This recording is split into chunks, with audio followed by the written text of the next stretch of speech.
Shalom Bapak Ibu Saudara. Puji Tuhan semuanya baik. Pasti semuanya baik di dalam Tuhan ya. Ada satu pertanyaan yang akan saya lontarkan kepada Bapak Ibu Saudara pada pagi hari ini. Pertanyaannya mudah, tetapi Bapak Ibu Saudara bisa menjawab dalam hati atau Bapak Ibu Saudara mau jawab langsung juga boleh. Yang pertama saya ingin bertanya begini, kenapa Bapak Ibu Saudara ada di dunia ini? Ya.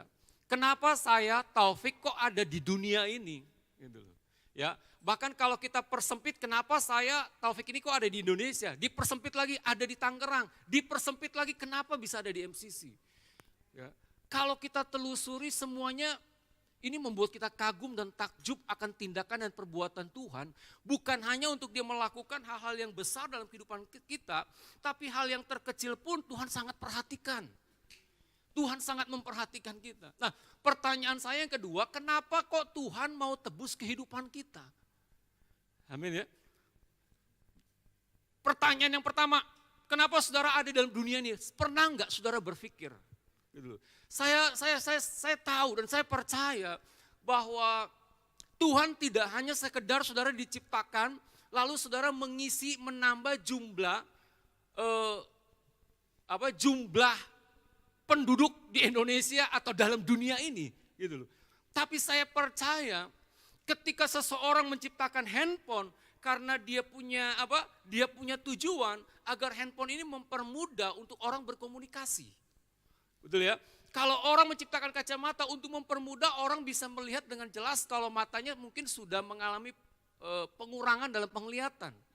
Berarti segala sesuatu diciptakan itu pasti memiliki maksud dan tujuan. Nah, pertanyaan saya adalah, saudara tahu enggak kenapa Tuhan ciptakan kita ada dalam dunia ini? Ya, mungkin sebagian orang enggak sadar, orang enggak tahu. Jadi menjalani kehidupan dari hari ke hari sama saja. Betul ya? Saya berdoa beberapa hari ini, saya katakan sama Tuhan, saya enggak mau melewati hari, bulan, dan tahun sama seperti tahun-tahun sebelumnya.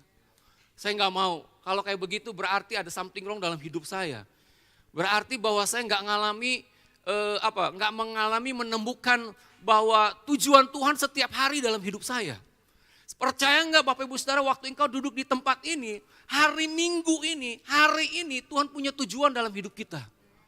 Berarti dari hari ke hari Tuhan punya tujuan supaya kita menemukannya. Nah, orang yang menemukan tujuan itu, maka dalam kehidupannya dipelingkupi dengan sukacita dan kebahagiaan yang bukan dari faktor luar, karena dia menemukan tujuan Tuhan dalam hidupnya.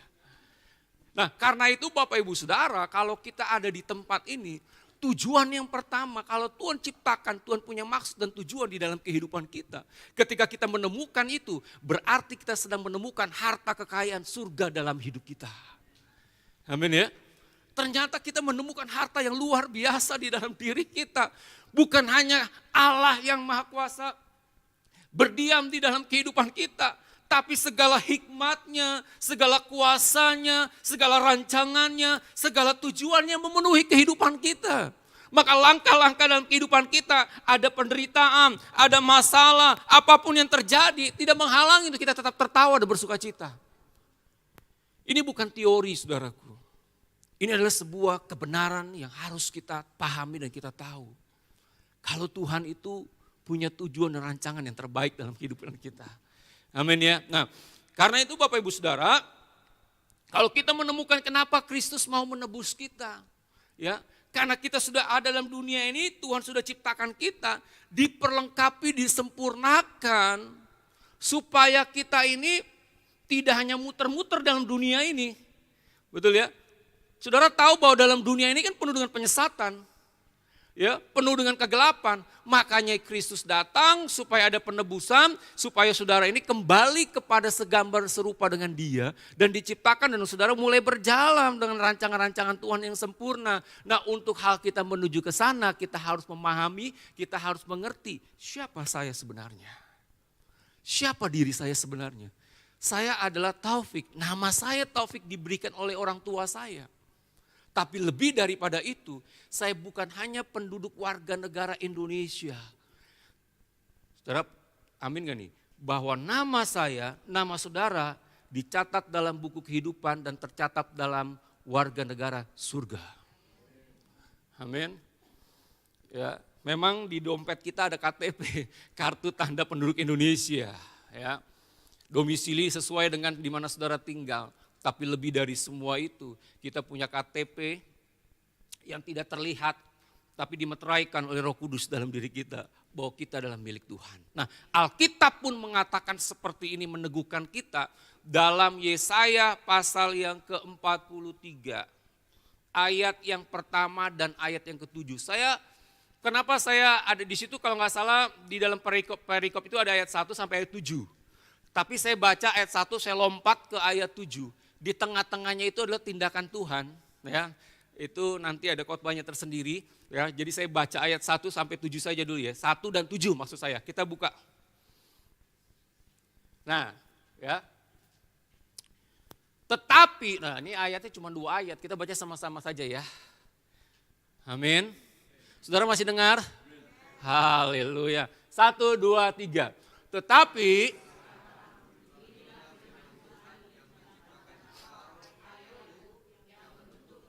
hai Israel, janganlah takut, sebab aku telah menebus engkau. Dengan namamu, engkau ini kepunyaanku.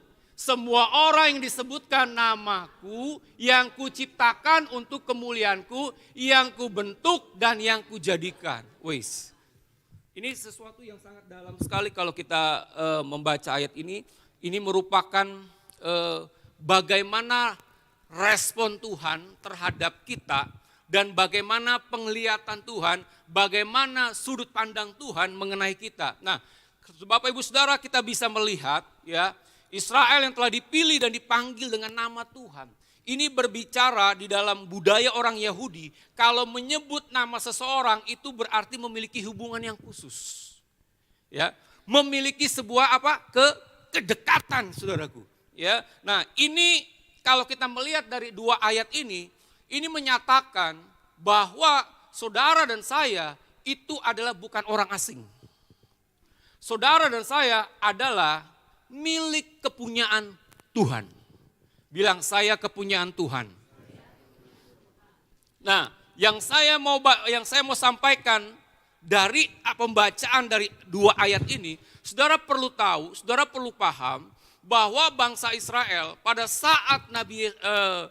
saat Yesaya menyampaikan berita penghiburan kepada bangsa Israel, bangsa itu sedang ada di dalam pengasingan. Bangsa itu sedang ada di dalam pembuangan. Bagaimana rasanya ketika seseorang diasingkan, saudaraku? Enak gak, saudaraku? Perasaannya bagaimana? Pikirannya bagaimana? Pasti orang itu akan dilingkupi hanya keputusasaan. Hanya dilingkupi dan berkata gak punya masa depan dan sebagainya. Tetapi ayat ini memberikan satu kekuatan, memberikan penghiburan yang men-encourage daripada bangsa Israel. Walaupun bangsa Israel gagal, bangsa Israel tidak sempurna, bangsa Israel tidak mencapai apa yang Tuhan mau dan maksudkan kepada bangsa Israel ini, tapi tidak mengurangi kasih Tuhan kepada bangsa Israel. Demikian dalam hidup kita.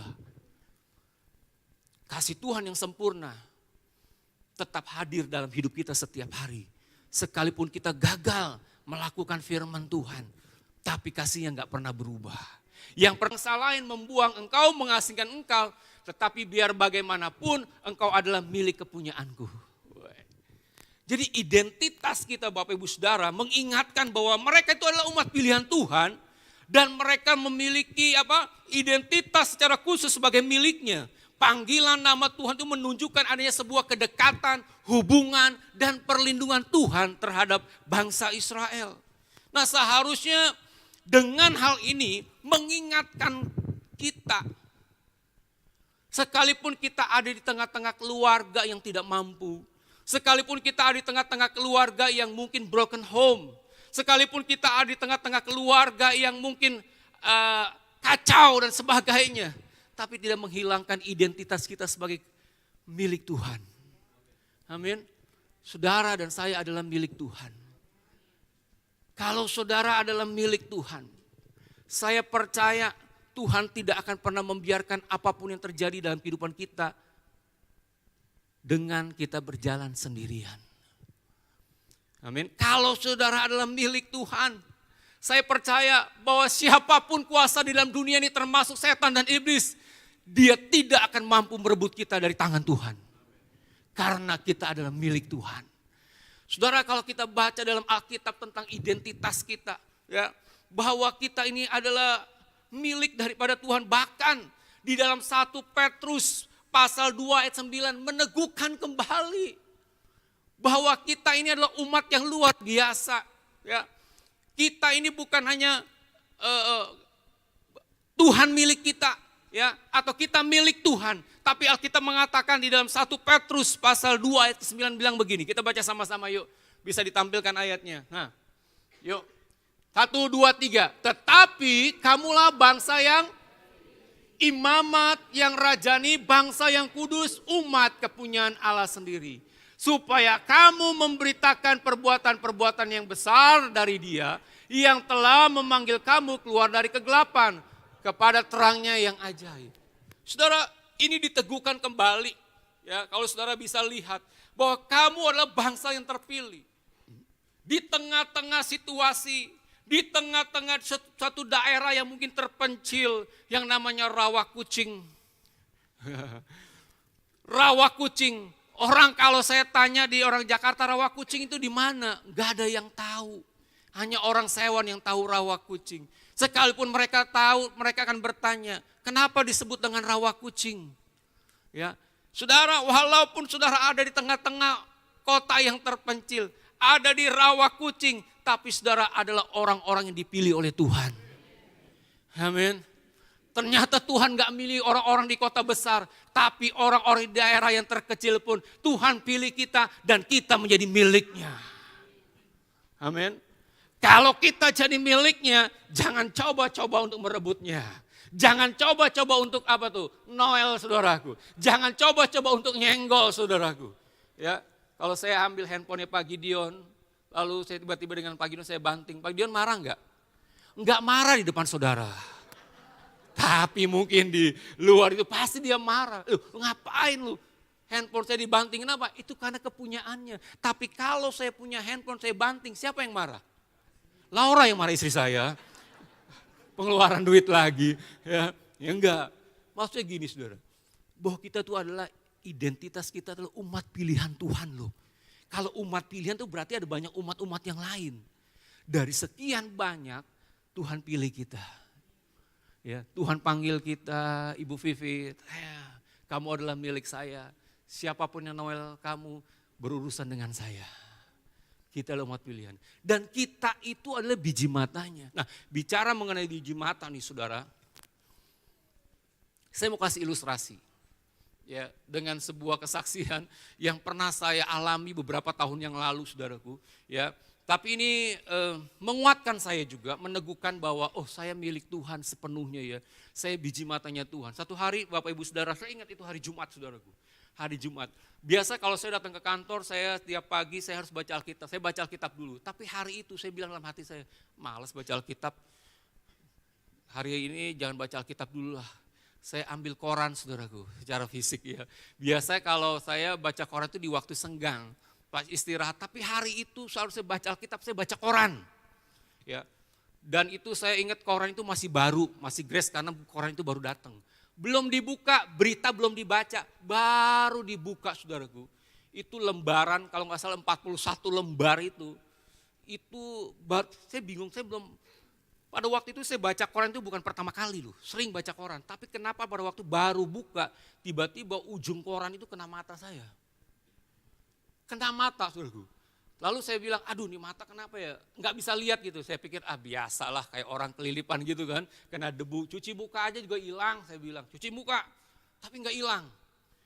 Biasalah ini paling berapa menit juga hilang. Pakai obat itulah, obat mata lah, tetes lah, pasti hilang. Saya izin istirahat dulu sebentar, 1 jam 2 jam untuk menutup mata.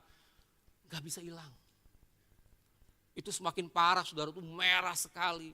Ternyata saya mau nggak mau harus pergi ke dokter. Waktu pergi ke dokter dilihat, ini bapak, kornea bapak itu sobek, bukan sobek tapi lecet. Kalau kaca kena benda keras itu ada lecet begitu. Dan bapak harus tutup matanya. Ditutup mata saya saudaraku, dan 5 hari saya nggak bisa lihat. Benar-benar saya nggak bisa lihat. Jadi 5 hari itu saya tutup mata, saudara, nggak pagi, nggak siang, saya nggak tahu itu pagi atau siang. Jadi kalau saya ke toilet, saudaraku, atau saya mau makan, ada Laura yang suapin saya makan, saudara. Karena saya coba makan, karena kan nggak terbiasa makan tertutup, saudara mungkin terbiasa kali ya. Kalau saya nggak terbiasa waktu saya makan itu, ya nggak tahu feelingnya gimana, tapi nggak bisa. Mau nggak mau ada suster saya Laura. Ya, jadi dia banyak bantu saya, dia tolong saya. Tapi pada waktu saya tidur saya nggak boleh bergerak. Kalau saya bergerak itu mata saya itu kayak diudek-udek gitu, saudaraku ya. Kayak dimasukin batu, itu sakit sekali. Lalu saya mulai berpikir, oh ini ya maksudnya. Kalau Alkitab bilang hidup kita seperti biji matanya Tuhan, ternyata seperti itu. Artinya apa? Tuhan tidak akan pernah membiarkan kita. Dia akan pegang kita erat-erat. Ya, itulah identitas kita adalah milik kepunyaan Tuhan. Akhirnya saudara 5 hari itu saya baru masuk hari ke-6 saya baru bisa buka mata. Itu pun nangis terus, saudara. Bukan nangis karena sedih, berair terus, saudaraku, berair. Dan sampai satu kali saya pergi ke dokter, sudah 4 kali ke dokter. Dan sampai hari ini kadang-kadang mata saya kalau saya kaget pagi buka mata saya nggak bisa. Masih keluar air mata. Tetapi saya bersyukur. Bersyukurnya kenapa? Mengingatkan bahwa saya adalah milik Tuhan. Amin. Memang pelajarannya sangat mahal, saudaraku. Ini dua-dua mata saya udah kena pukul, saudaraku. Karena yang satu kena pintu, yang satu kena koran. Saudara jangan tertawa, seolah-olah saya sial banget gitu loh. Ya nggak apa-apa, saya sih nggak apa-apa. Saya percaya kok orang saya milik Tuhan. Nah, yang pertama identitas kita adalah milik Tuhan. Kita adalah umat pilihan Tuhan. Saudara, waktu saudara milik Tuhan, Tuhan tidak akan pernah membiarkan, terima kasih. Thank you. Tuhan tidak akan pernah membiarkan kita itu ada terus dalam penderitaan. Orang biji matanya masa sih kalau biji matanya sakit dibiarkan? Enggak akan. Kalau engkau terluka, karena engkau umat Tuhan, Tuhan akan merangkul engkau. Tuhan akan menyembuhkan engkau. Kalau orang lain tidak peduli, tapi Tuhan peduli. Karena saudara dan saya adalah mutiara-mutiaranya Tuhan. Harta yang tidak bisa digantikan oleh apapun. Amin. Karena engkau begitu berharga di mata Tuhan. Yang kedua saudaraku, yang kedua adalah dibentuk, diciptakan, dibentuk dan diproses, saudaraku. Ya. Diciptakan, dibentuk dan diproses. Saudara, kita sadar bahwa Tuhan bekerja secara aktif dalam kehidupan umatnya. Kita ini diciptakan oleh Tuhan. Tapi pada waktu Tuhan ciptakan kita, Tuhan mau menyempurnakan ciptaannya ini yang ada di dalam dunia ini. Bagaimana caranya Tuhan menyempurnakan? Ya, saudara tahu ketika saudara dipilih oleh Tuhan, saudara dipanggil oleh Tuhan, ya, kelakuan kita dulunya masih bejat, kelakuan kita dulunya masih acak-acakan, kelakuan kita mungkin masih amburadul, ya, karakter kita masih jelek, karakter kita masih buruk, ya. Tapi ketika Tuhan tetap panggil engkau sebagai umatnya, Tuhan panggil engkau sebagai umat pilihan dan kepunyaannya. Tetapi Tuhan mau di dalam perjalanan kehidupanmu, ya, Tuhan mau bentuk kehidupan kita. Supaya umat-umat pilihan Tuhannya ini menjadi orang-orang yang dibentuk jadi pribadi-pribadi yang berkualitas. Amin. Menjadi pribadi-pribadi yang berkualitas. Menjadi pribadi-pribadi yang bernilai. Amin. Supaya orang lain melihat bahwa Bapak Ibu Saudara bukan karena penampilanmu, tapi ada sesuatu yang berbeda di dalam dirimu, yaitu orang yang berkualitas dan bernilai. Haleluya. Saya percaya ibu-ibu kalau pergi ke mall, kalau punya uang pasti mau beli barang-barang yang bermerek. Betul? Tapi karena kita gak punya uang, akhirnya yang KW pun jadi. Yang penting bermerek. Tapi saudara, Tuhan gak mau saudara jadi KW. Tapi Tuhan mau menjadi saudara seperti Yesus, serupa dengan Dia. Untuk kita menjadi serupa dengan Dia, itulah dalam kehidupan kita. Kenapa kita seringkali banyak menemukan persoalan, masalah, tekanan, luka-luka dalam hidup kita. Karena Tuhan sedang kita masuk dalam sebuah kelas yang namanya dibentuk. Supaya kita menjadi umat pilihan Allah. Supaya kita ini menjadi supaya kita ini jadi milik Allah, supaya kita ini milik Allah, supaya kita sama dengan pemilik kita, Yesus. Amin. Haleluya. Jadi Bapak Ibu Saudara, ketika engkau ada terluka dengan orang lain, engkau sedang dibentuk oleh Tuhan, katakan puji Tuhan. Kalau kita terluka, puji Tuhan, saudaraku. Bersyukur, sakit, saudaraku. Tapi kita sedang dibentuk oleh Tuhan. Kita ini adalah bejana, tapi Tuhan adalah penjunan yang agung. Supaya bejana-bejana ini jadi bejana-bejana yang baik. Kalau saudara pergi ke toko keramik, saudara cari yang terbaik, keramik itu yang paling dilihat dan enak dipandang. Betul ya? Kalau saudara ada bejana yang agak meleot, agak miring dan sebagainya, saudara akan tidak dilihat. Nah Tuhan mau saudara seperti itu. Menjadi bejana yang enak dilihat oleh orang lain.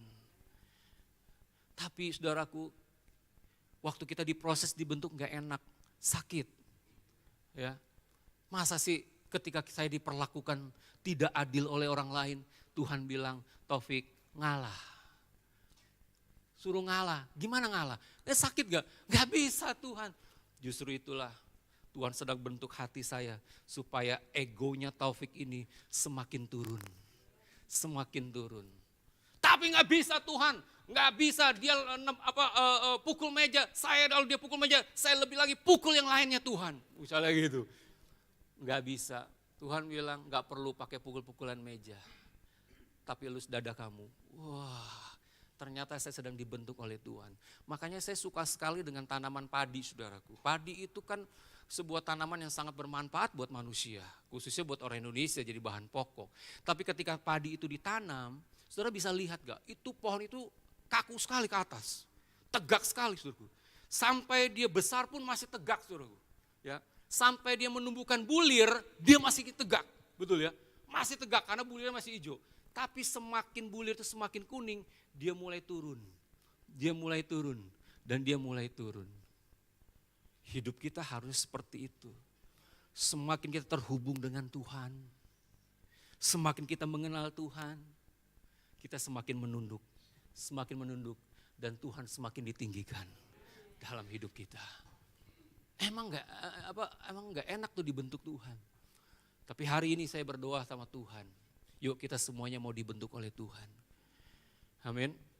Popularitas gak perlu kita kejar. Tuhan sediakan buat kita pada waktunya. Kalau karaktermu terbentuk orang akan melihat. Amin. Ya, gak usah ngejar-ngejar popularitas. Itu datang sendiri. Promosi gak perlu. Engkau hanya tunjukkan siapa dirimu.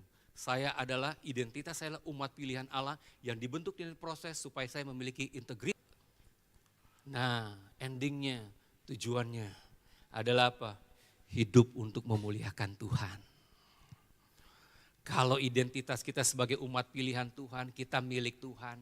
Lalu yang kedua, kita dibentuk, diproses, ya, diciptakan, dibentuk, diproses. Ngapain semuanya itu? Dengan kita milik Tuhan, lalu dibentuk, diproses. Ujungnya apa? Ujungnya untuk memuliakan Tuhan. Tuhan menyatakan bahwa tujuan penciptaan Israel adalah untuk kemuliaannya. Nah ini berarti bahwa umat Tuhan harus mencerminkan dan mengungkapkan keagungan, kebaikan dan kasih Tuhan serta menjadi gambaran kemuliaan dan karakter Tuhan dalam hidup kita. Lalu kalau pohon padi udah nunduk begitu, untuk apa? Kan bermanfaat buat kita, baru bisa dimanfaatkan. Saudara, pada waktu hidupmu dibentuk, disitulah engkau sedang menggambarkan, mencerminkan Yesus ada dalam hidup kita. Disitulah kita menyatakan kemuliaan Tuhan dalam hidup kita. Amin. Kalau saudara ingin memuliakan Tuhan, ingin menyatakan kemuliaan Tuhan, bukan di mimbar tempatnya. Sangat terbatas. Kalau saudara ingin menyatakan kemuliaan Tuhan, bukan di gereja, sangat terbatas. Kalau saudara ingin menunjukkan kemuliaan Tuhan, yang pertama saudara belajar dalam keluarga. Yang kedua saudara belajar di luar sana. Kalau di sesama kita, sudah tahu lah Bung Yohanes kayak begini. Oh sudah tahu lah sebagainya. Karena terbatas. Tapi untuk kita menyatakan kemuliaan Tuhan, siapa kita sebenarnya itu di luar sana. Apakah engkau memancarkan kemuliaan Tuhan atau memancarkan dirimu sendiri? Hari ini saya ingin ajak siapa engkau? Engkau adalah milik Tuhan, umat kepunyaan Tuhan. umat pilihan Tuhan. Yang kedua, engkau diciptakan untuk dibentuk dan diproses. Endingnya hidup kita untuk memuliakan Tuhan. Amin. Kita berdoa.